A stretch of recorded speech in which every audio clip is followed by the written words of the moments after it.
මිථුන ලග්න හිමි ඔබට මහා ධන යෝගයක් එළඹෙන කාලයක් මේක එන්නේ අවුරුදු 12කට පස්සේ. ඉතින් මෙන්න මේ 12කට පස්සේන මහා ධන යෝගය, මහා සරුසාර යෝගය පිළිබඳව ඒ වගේම මිථුන ලග්න හිමියන්ට මේ දේවල් සාක්ෂාත් කරගන්නට කොහොමද පුළුවන් වෙන්නේ, හැකියාව ලැබෙන්නේ, මෙන්න මේ පිළිබඳව තමයි අද මේ වීඩියෝ එකෙන් කතා කරන්නට බලාපොරොත්තු වෙන්නේ. ඉතින් ඔයාලට පුළුවන්කම පවතිනවා සිරිකත්ත YouTube චානලයට අලුත් කෙනෙක් නම් පහළ subscribe button එක තියෙනවා. ඔයාලට පුළුවන් subscribe කරලා මාත් එක්කලා එකතු වෙලා ඉන්නට. ඉතින් වැඩි කතා කරන්න අවශ්‍ය කරන්නේ නැහැ. අපි බලමු කොච්චර දුරට ඔබට මේ වර්ෂය සාර්ථක කරගන්න පුළුවන්ද? ඔබ මොන වගේ දේවල් කළොත්ද ඔබට මේ වර්ෂය සාර්ථක කරගන්න පුළුවන්කම තිබෙන්නේ කියලා. විශේෂයෙන් ඔබ ලෞකික දියුණුවට ඊ타ත්ම ලැබියාවක් දක්වන, ඒ වගේම ලෞකික දියුණුව වැඩියෙන්ම අපේක්ෂා කරන, ඒ ළඟා කරගන්න පුළුවන් කෙනෙක්. ඒ සඳහා ඔබ ඊ타ත්ම ආශාවෙන් කටයුතු කරන කෙනෙක්. ඒ වගේම ඔබ හොඳින් හෝ නරකින් තමන්ගේ අදහස් ඉෂ්ට කරගන්නා කෙනෙක්. හැබැයි ඔබට මිත්‍රයෝ අඩුයි. ඒ වගේම ඔබ ඊ타ත්ම ප්‍රයෝගකාරී බලවත් කෙනෙක්. ඒ වගේම තමයි බලවත් අයට ඔබ ඉක්මනින්ම හිතවත් වෙනවා. මොකද ඔබට ඔබගේ ක්‍රියාදාම වලට ඔබට ගැළපෙන අය තමයි ඔබට අනිවාර්යයෙන්ම එකතු වෙන්නේ. යෝගකාරක ග්‍රහයනුත් එක්ක ධනේ ඥානය අවදි කරගන්න ඔබට ඉතාමත්ම යහපත් කාලයක්. ඒ වගේම තමයි ඔබ ඉතාමත්ම බුද්ධිමත්, තමාට හරියන දේ තෝරගන්නට පුළුවන් දක්ෂ කෙනෙක්. යමක් නිර්මාණාත්මකව ඉදිරිපත් කිරීමට ඔබට පුදුමාකාර හැකියාවක් තිබෙනවා මිථුන ලග්න හිමි ඔබට. හොඳ කතා කීමේ හැකියාවක් තිබෙනවා. ඔබ දැකලා ඇති කතා ඉදිරිපත් කරන, ඒ වගේම ඔය තිර රචනා හැම කරන, ඊළඟට ෆිල්ම් එහෙම රඟ දක්වන, ඒ ෆිල්ම් හදන ගොඩක් අය මේ මිථුන ලග්නයෙන් උපන් අය හැටියට තමයි සඳහන් වෙන්නේ. ඔබ පවුලේ සහෝදර සහෝදරියොත් එක්කලා ඊ타ත්ම සහයෝගයෙන් කටයුතු කරන කෙනෙක්. ඒ අයට ඊ타ත්ම ආදරයෙන් කටයුතු කරන කෙනෙක්. හැබැයි ඔබ ඒ අයගෙන් වෙන් වෙලා ජීවත් වෙන්න තමයි ගොඩක් කැමති. සිකුරු පහවන අවස්ථාවේ ගෝචර වීම නිසා ඔබට මුදල් වලින් නම් මේ වර්ෂයේ අඩුපාඩුවක් වෙන්නේ නැහැ. සිකුරුම තමයි ඉතින් ඔබට ඇත්තටම මහා ධන යෝගයක් පහළ වෙන කාලයක් මම මුලින් සඳහන් කළා වගේ අවුරුදු 12කට පස්සේ තමයි මේක ලැබෙන්නේ. හැබැයි ඔබගේ මුදල් වංචාකරුවන්ගෙන් ප්‍රයෝජන කරගන්නට වෙනවා. මොකද ඔබට ධනෙ එන්න ඔබගේ ළඟ ඉන්න, දුර ඉන්න, ඥාතීන් නොවන, ඥාතීන් වෙන මේ හැම කෙනාම ඔබ ළඟට ඇවිල්ලා හේතු වෙන්න පටන් ගන්නවා. එතකොට ඔබගේ ධනය ඔබ දන්නේම නැතුව නිස්කාරණේ වියදම් වෙලා යනවා. මොකද ඔබට මේ වර්ෂය ඇවිල්ලා තියෙන්නේ හැමදාම නෙමෙයි. වර්ෂ 12කට පස්සේ තමයි මේ chance එක ඔබට ඇවිල්ලා තියෙන්නේ. එතකොට මේකෙන් ඔබ මේ දේවල් පිළිබඳව හිතන්නේ නැතුව නිකන් ඔහේ කාලය ගත කරලා ඊළඟට එහෙම නැත්නම් ඔබට ලැබෙන මුදල් ඔබ නිස්කාරණේ වියපැහැදම් කරලා ඔබේ මුදල් විනාශ කරගත්තොත් එහෙම ඔබට ඔබ කිව්වට විශ්වාස කරයිද කියලා මම දන්නේ නැහැ. ජ්‍යොතිෂ ශාස්ත්‍රයට අනුව ඔබට ආයෙත් මේ වගේ කාලයක් අවුරුදු 10කින් විතර තමයි එන්නේ. ඉතින් ඒ නිසා ඔබ මේ අවුරුද්දේ ඔබ හොඳට වැඩ කටයුතු සිද්ධ කරලා ඔබ ධනස්කන්ධයක් ඔබ ගොඩ ගහගෙන ඒ ධනස්කන්ධේ විනාශ කරලා දානවද? එහෙම නැත්නම් ඔබ ජීවිතයේ ඉදිරියට ඊ타ත්ම කල්පනාකාරීව ධනය පරිහරණය කරමින් ජීවිතේ ඉස්සරහට අරන් යනවද කියන එක ඔබට බාරයි. ඉතින් මට ඒක කරන්න පුළුවන් කමක් නැහැ. ඔබට තමයි ඒක කරන්න පුළුවන්කම පවතින්නේ. ඉතින් ජ්‍යොතිෂ ශාස්ත්‍රයට අනුව තමයි, වෛදික ජ්‍යොතිෂ ශාස්ත්‍රයට අනුව තමයි මේ දේවල් මම සඳහන් කරන්නේ. ඉතින් ඒ නිසා ඔබ මේ දේවල් කිව්වට පස්සේ ඔබ දැනගන්න ඕන ඔබට යම්කිසි ධනයක් ලැබුණොත් ඒ දේ හොඳින් ආරක්ෂා කරගන්න.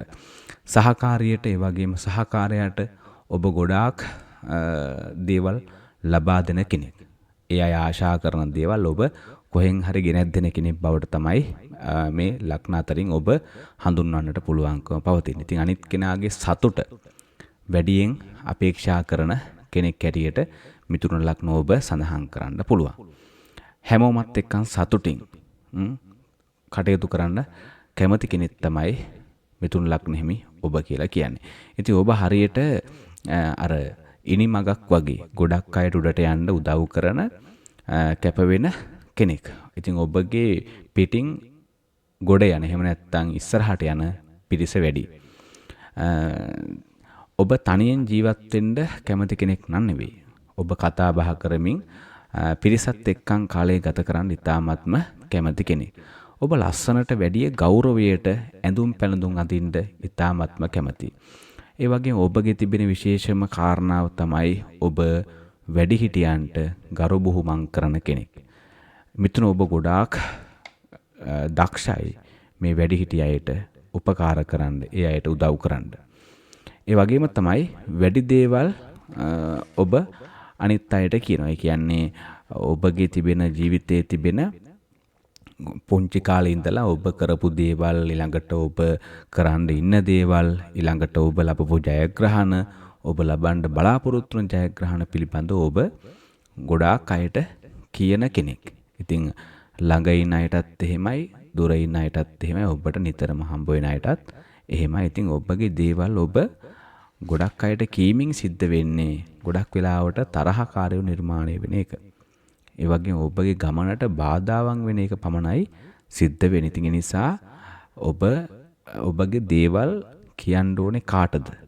ළඟට නොකියන්න ඕනේ කාටද කියන එක පිළිබඳව හොඳ අවබෝධයෙන් කටයුතු කරන්නට අවශ්‍ය කරනවා. ඒ වගේම තමයි බුධ, රාහු, කේතු ග්‍රහ පිහිටීම අනුව අලුත් රටක ජීවත් වෙන කෙනෙක් මුණ ගැහෙන්න පුළුවන්කම පවතිනවා. ඒ කියන්නේ ඔබ කාන්තා පාර්ශ්වයේ කෙනෙක් නම් ඔබට විදේශයෙන් ඔබට ස්වයං පුරුෂයෙක් කතා කරන්නට පුළුවන්, විවාහ වෙන්නට. ඒ වගේම සම්බන්ධ වෙන්න පුළුවන් කෙසේ හෝ. ඒ වගේම ඔබ පිරිමි පාර්ශ්වයේ කෙනෙක් නම් කාන්තා පාර්ශ්වයේ කෙනෙක් ඔබට විදේශයෙන් ඇරයුමක් දෙන්නට පුළුවන්. එහෙම නැත්නම් කොහොම හරි සම්බන්ධ වෙන්නට පුළුවන්කම පවතින. ඉතින් ඒ නිසා ඒ බව පෙන්වුම් කරන ඔබගේ ග්‍රහ පිහිටීම අනුව බුධ, රාහු, කේතු කියන ග්‍රහයන්ගේ පිහිටීමට අනුව. ඒ වගේම පියාට ඊ타ත්ම කැමති කෙනෙක්. මොනතරම් ප්‍රශ්න තිබුණත්, පහුගිය ප්‍රශ්න මොනතරම් දේවල් තිබුණත් ඔබ පියාට ලැබි කෙනෙක්. පියාට හොඳින් සත්කාර සම්මාන දක්වන කෙනෙක් හැටියට සඳහන් කරන්නට පුළුවන්කම පවතිනවා. ඉතින් අවුරුදු 10ක කල් ඔබට අවුරුදු 10ක් කාලයක් ගියාට පස්සේ ඔබට ලබන්නට තිබෙන මේ ජයග්‍රහණ පිළිබඳව ඔබ අනිවාර්යයෙන්ම දැනගෙන ඉන්න ඕන. මොකද ඔබ මේ දේවල් දන්නේ නැත්නම් ඔබට මේ දේවල් නිකරුණේ නිස්කාරණේ ජීවිතේ ගිලිහිලා යනවා. ඉතින් ඒ නිසා මේ අවුරුදු 10 කියන්නේ පහුගිය අවුරුදු 10 ඔබ සමහරලාවට කරන දේ, කරපු දේවල් නිකන් ඔහේ කලා වගේ වෙන්නට පුළුවන්. එහෙම නැත්නම් ඔබ කරපු දේවල් ඇයි කළේ කියලා ඔබවත් දන්නේ නැති වෙන්න පුළුවන්. නිකන් අර ජීවිතේ ජීවත් වෙනවට ඔහේ ගලාගෙන ගියපු ස්වභාවයක් තමයි පහුගිය අවුරුදු 10 ඇතුළත පෙන්눔 කරන්නේ. නමුත් ඔබට මේ දේවල් විශ්වයෙන් පෙන්눔 කරන්න තමයි ඔබට මේ කාලය අපහසු කරේ, අමාරු කරේ. ඉතින් මේ අමාරු කාර්යය සම්පූර්ණයෙන්ම දුරු වෙන කාලයකට තමයි මේ ලැබිලා තිබෙන්නේ. ඒ නිසා බය වෙන්න අවශ්‍ය කරන්නේ නැහැ.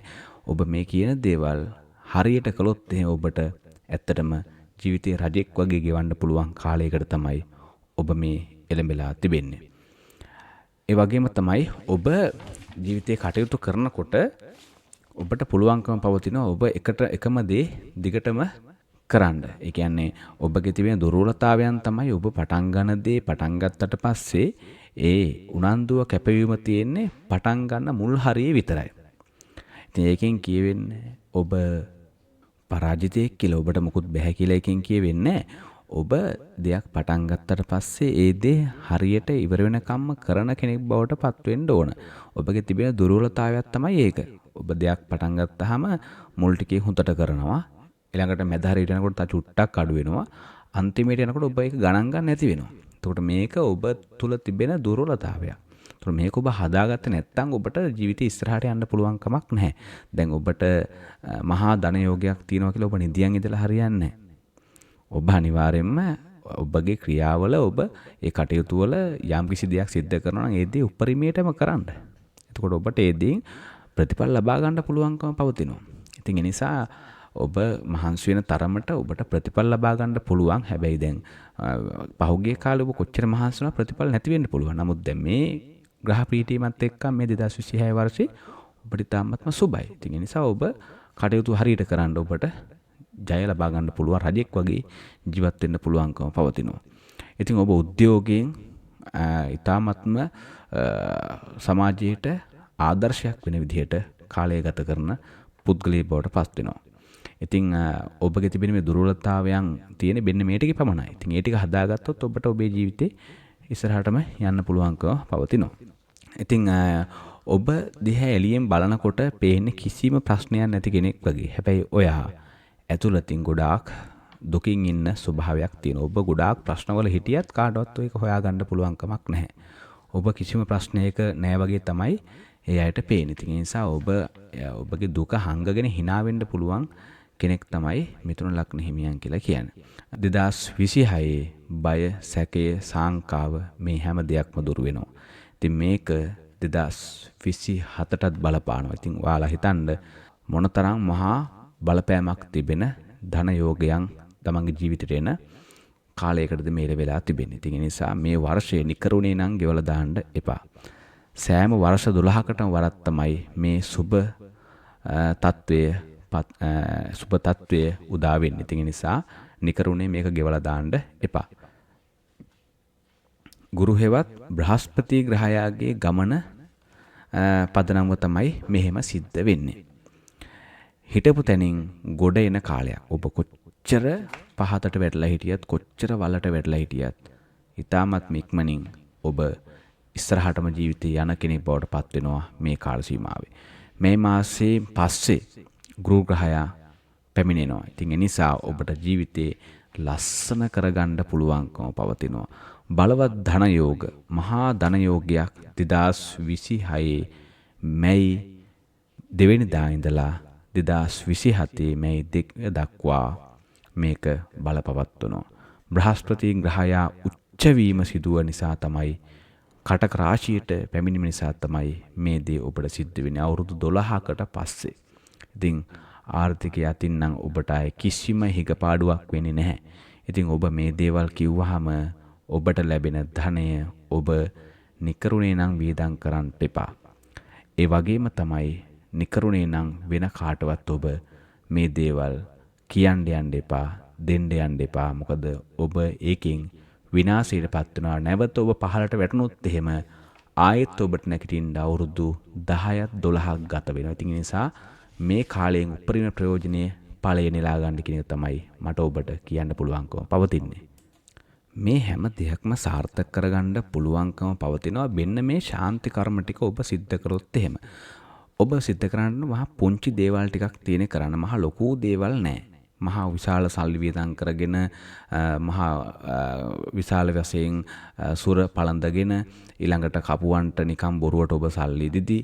ඉතින් ඒ වගේ ලක්ෂ ගණන් එහෙම වියදම් කරලා එහාට මෙහාට ඔබ නටන්න අවශ්‍ය කරන්නේ. ඔබට කරන්න තිබෙන්නේ මෙන්න මේ සුළු සුළු ශාන්ති කර්ම ටිකක් පමණයි. ඒ ටික හරියට කරොත් ඔබ කොහෙවත් සුර දාන්න ඒ වගේ දේවල් වලට මිත්‍යා මත වලට ඔබ යන්න අවශ්‍ය කරන්නේ නැහැ.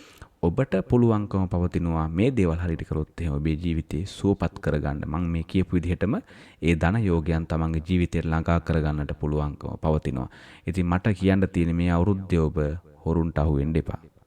ඔළුවක් තියෙන්නේ හිතලා බලලා කටයුතු කරන්න. ඉතින් ඒ නිසා මේ අපල කියලා කියන්නේ සුරේකින් යවන්න පුළුවන් දෙයක් නෙවෙයි. අපල කියලා කියන්නේ පෙර සංසාරේ ඔයා විසින්ම කරපු පව්. ඉතින් ඒ නිසා ඒ පව් දුරු කර ගන්නට නම් මේ ශාන්ති කර්ම ටික මේ පින් කටයුතු ටික ඔබ කරන්න ඕන. එතකොට ඒවා ක්‍රමක්‍රමයෙන් දුර වෙලා ගිහලා ඔබට සිත සාන්තිය ජීවිතේට එළඹෙන්න පටන් ගන්නවා. විශේෂයෙන් ඔබට පුළුවන් බලු කපුටු දානයක් සිද්ධ කරන්න මාසෙකට එක වතාවක්. ඉතින් මේක සතියකට සැරයක් කරන්න පුළුවන් නම් හොඳයි. ඉතින් ඒ වගේ කරන්න බැහැනේ. ඉතින් ඒ නිසා මාසෙකට සැරයක් කරන්න පුළුවන්. ඒ වගේම ආබාධිත අය හොයලා ඒ අයට මොනවා හරි දෙයක් හිතන්න උපකරණයක් වෙන්න පුළුවන්. එහෙම නැත්නම් කෑම ටිකක් වෙන්න පුළුවන්. ඒ අයට සලකන්න. ඊළඟට රතන සූත්‍රය ජයපිරිත උදේ හවස ශ්‍රවණය කරන්න හවසට කියන්න පුළුවන් නම් ඉතාම වටිනවා. ඔබ බෞද්ධ කෙනෙක් නම් පහන තියෙනකොට ඔබට පුළුවන් මේ එක පිරිතක් හරි සජ්ජායනා කරන්න. මේක දාලා ඔබත් සජ්ජායනා කරන්න ඒ සමගම. ඒ වගේම කිරියාහාර පූජාවන් බදාදා දිනවල බ්‍රහස්පතින්දා සිකුරාදා දිනවල සිද්ධ කරන්න පුළුවන් නම් ඉතාම වටිනවා. ඉතින් මේ කියන මේ පින් කටයුතු සිද්ධ කරාට පස්සේ ඔබට ඔබේ ජීවිතයට බලාගෙන ඉන්නකොට සුවසෙත ශාන්තිය දියුණුව අත්පත් කරගන්නට පුළුවන්කම පවතිනවා. ඉතින් ඒ නිසා මේ මං සඳහන් කරපු දේවල් ටික ඔබ ඇත්ත වශයෙන්ම සිද්ධ කළාට පස්සේ ඔබට ඔබේ ජීවිතේ ඉස්සරහට යන්න පුළුවන්කම පවතිනවා. ඉතින් ඒ වගේම තමයි ඔබගේ ලග්නයට අනුව සුබ වර්ණ හැටියට සඳහන් කරන්න පුළුවන් කොළ කහ වර්ණ සුබ දවස් හැටියට බදාද බ්‍රහස්පතින්දා සිකුරාදා දවස් සඳහන් කරන්න පුළුවන්. ඒ වගේම සුබ අංක හැටියට 3 5 කියන අංක සඳහන් කරන්නට පුළුවන්කම පවතිනවා. ඉතින් මේ ටික තමයි ඔබගේ ජීවිතය ගැන සම්පූර්ණයෙන්ම කතා කරන්නට තිබෙන්නේ මිථුන ලග්න හිමි ඔබ ගැන. ඉතින් මම හිතනවා මේ වීඩියෝ එකෙන් ඔයගොල්ලන්ට අවශ්‍ය කරන හැම දෙයක්ම කියුණා කියලා. ඉතින් මොනවා හරි ගැටලුවක් තිබෙනවා නම් අනිවාර්යයෙන්ම පහළ ක්‍රමං සෙක්ෂන් එක ඔබට බාරයි. ඉතින් සිරිකත් YouTube නාලිකාව සමග එක් වෙලා හිටිය ඔබ හැම දිනාටම තෙරුවන් සරණයි. සියලු දෙවි රැකවරණයි. ජීවිතේ සුවපත් වේවා කියලා අවසාන වශයෙන් ප්‍රාර්ථනා කරනවා.